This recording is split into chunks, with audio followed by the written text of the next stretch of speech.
तो एक नौजवान लड़के ने ये देखा कि इंग्लिश चैनल में सैकड़ों की तादाद में ब्रिटेन के जहाज़, बहरी जहाज़ मूव हो रहे हैं और बड़ी बड़ी तोपें लगी हैं। वो घबरा गया, कहीं ये फ्रांस पे हमला करने तो नहीं आ रहे, लेकिन उनका रुख फ्रांस की तरफ तो नहीं था, वो तो कहीं और ही जा रहे थे। फिर भी उसने फ्रांस को इत्तला दी। फ्रांस वाले भी हैरान थे कि आखिर जा रहे हैं तो कहाँ जा रहे हैं। अचानक फ्रांस का बादशाह चौंका। उसने कहा ये जा रहे हैं इंडिया, क्योंकि इंडिया में हमारे फ्रांस के तो बहुत सारे किले मौजूद हैं। इनका वाहिद किला जो कलकत्ता में था वो छिन गया था, और बंगाल के नवाब की मदद हमारे फ्रांसीसियों ने की थी। अब ये बदला लेने जा रहे हैं। फ़ौरन फ्रांस के वायसराय को इत्तला दी गई। उसने नवाब सिराजुद्दौला को इत्तला दी कि बहुत बड़ा लश्कर आ रहा है तुम्हारा मुकाबला करने, तुमसे बदला लेने, और तुम अपनी फ़ौजों को मुनज़्ज़म करो, हम तुम्हारा साथ देंगे। और उन्होंने साथ दिया भी। इस हद तक कि कुछ बड़े जदीद तोपें उनको भेज दी। नवाब सिराजुद्दौला तैयार थे मुकाबले के लिए, लेकिन उनको पता ही नहीं था कि अंदर ही अंदर क्या हो रहा है। वहाँ की सबसे एक अमीर बनिया फैमिली सिराजुद्दौला को पसंद नहीं करती थी, क्योंकि ज़ाहिर टैक्स तो वहाँ हर अमीर देता था। नवाब अली वर्दी खान की निस्बत सिराजुद्दौला ने उस फैमिली से ज़्यादा टैक्स लेना शुरू कर दिया था। और नवाब सिराजुद्दौला के वज़ीर आज़म मीर जाफ़र ने उस फैमिली को यकीन दिलाया था कि अगर मैं वज़ीर आज़म बन जाऊँगा तो तुम्हारा टैक्स अदा कर दूँगा। इतना बता दूँ कि बंगाल की आधी दौलत से ज़्यादा दौलत उसी फैमिली के पास होती थी। तो आप अंदाज़ा कर लें कि टैक्स कितना बनता होगा। और बंगाल पूरे साउथ एशिया की सबसे रिच स्टेट थी। तो उन्होंने हामी भर ली। लेकिन उसी वक्त एक 6.5 फुट की बुरखा पोश खातून उसी बनिया फैमिली के घर में दाखिल हुई। सारे लोग हैरान थे कि ये इतने लंबी खातून कौन है, लेकिन वो खातून नहीं थी, वो तो एक अंग्रेज़ जनरल था जो कि बुरखा पहन के दाखिल हुआ था। उसकी और सिराजुद्दौला की मीर जाफ़र की मीटिंग हुई, और उन्होंने उस बनिया को यकीन दिलाया कि अब सिराजुद्दौला की हुकूमत चंद दिनों की भी बात है। और आखिरकार मीर जाफ़र ने उभारा सिराजुद्दौला को कि जनाब अंग्रेज़ जितने भी ताकतवर सही हमारा मुकाबला नहीं कर सकेंगे, आप आएँ और चल के मुकाबला करते हैं। और सिराजुद्दौला को बहुत भरोसा था मीर जाफ़र पे, ये अपनी फ़ौज लेकर के मुकाबले पे पहुंच गए।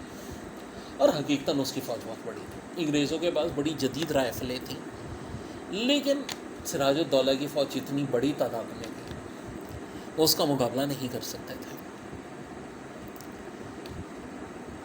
लेकिन कुछ अनफॉर्चून हुआ, बारिश हो गई और अंग्रेज़ तो तरपाल लेकर आए थे अपनी तोपें रखने के लिए। सिराजुद्दौला के फ़ौजों के पास तरपाल नहीं था, उनकी सारी तोपें बेकार हो गई। अब अंग्रेज़ों ने तोप से गोले भी मारने शुरू कर दिए और बंदूक से फायरिंग भी।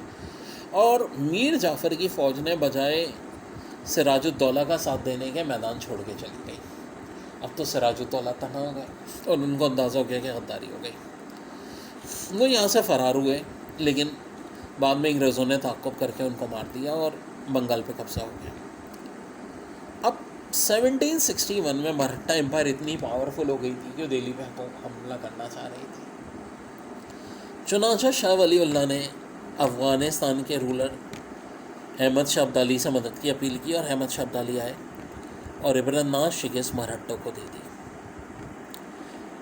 1781 में हाजी शरीयतुल्लाह पैदा हुए, जिन्होंने केपीके के मौजूदा इलाके में फ्रेज़ी मूवमेंट शुरू की, मुसलमानों को अंग्रेज़ों के ख़िलाफ़ बेदार। लेकिन असल सबसे बड़ा रोल था जिस शख्सियत का, जिनका नाम मैं बहुत इज़्ज़त से लेता हूँ, सर सैयद अहमद ख़ान।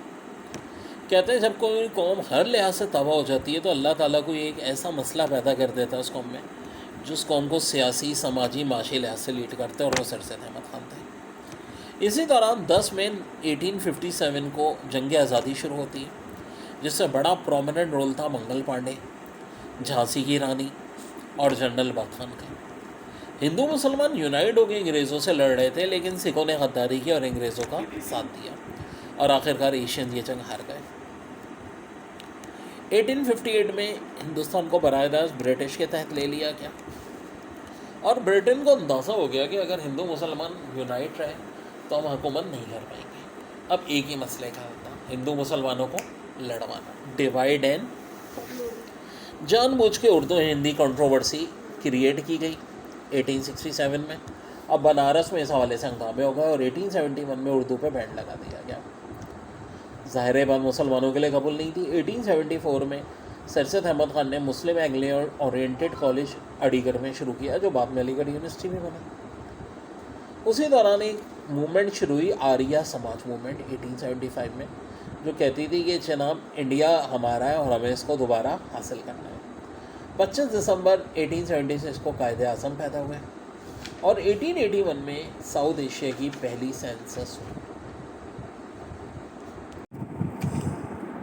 1885 में पहली पॉलिटिकल पार्टी की बुनियाद रखी गई इंडिया में, AHUM की कांग्रेस। 1893 में ड्यूरन लाइन को पाक एशिया, साउथ एशिया या कह लें उस वक्त के हिंदुस्तान, ब्रिटिश इंडिया और अफ़गानिस्तान का बॉर्डर लाइन डिक्लेयर कर दिया गया। 1894 में नवातुल उलमा इंस्टीट्यूट की बुनियाद रखी गई। अच्छा देखो, उस ज़माने में बहुत सारे ऐसे इंस्टीट्यूट बन रहे थे मुसलमानों में रिफॉर्म के लिए। 16 अक्टूबर 1905 बड़ा अहम इवेंट हुआ जब बंगाल की पार्टीशन हुई। बंगाल वैसे भी बहुत ही बड़ी पॉपुलेशन था, तो इसको दो प्रोविंस में, आसाम में और बंगाल में तकसीम कर दिया गया। और समझ लो उस ज़माने का आसाम बहुत बड़ा था।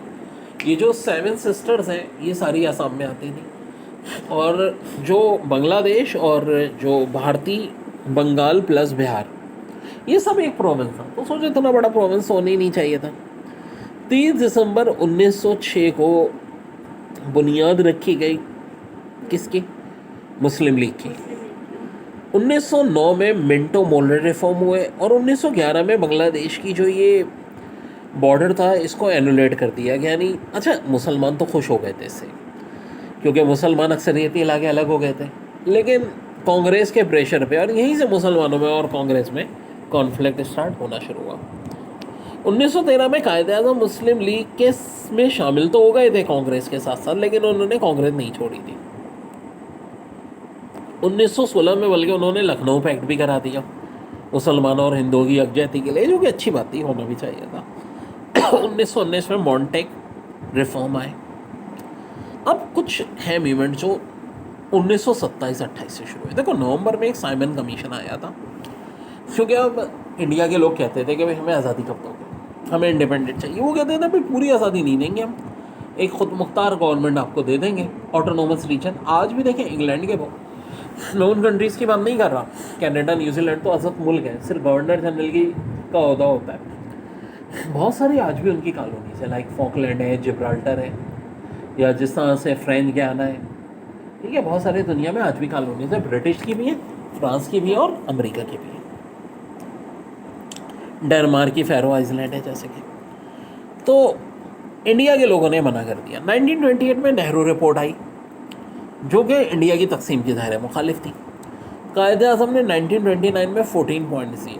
उस वक्त देखो अलहदा पाकिस्तान का मुतालबा नहीं था, लेकिन अलहदा इलेक्ट्रोल सिस्टम का मुतालबा किया था कायदे आज़म ने कि मुसलमानों के लिए सीटें अलग रखी जाएँ। 1930 में इलाहाबाद का खुतबा इलाहाबाद हुआ था अल्लामा इकबाल का, और यहाँ से समझो पाकिस्तान की डिमांड शुरू हुई। 1930, 31, 32 3 राउंड टेबल कॉन्फ्रेंस भी इसी सिलसिले में हुई।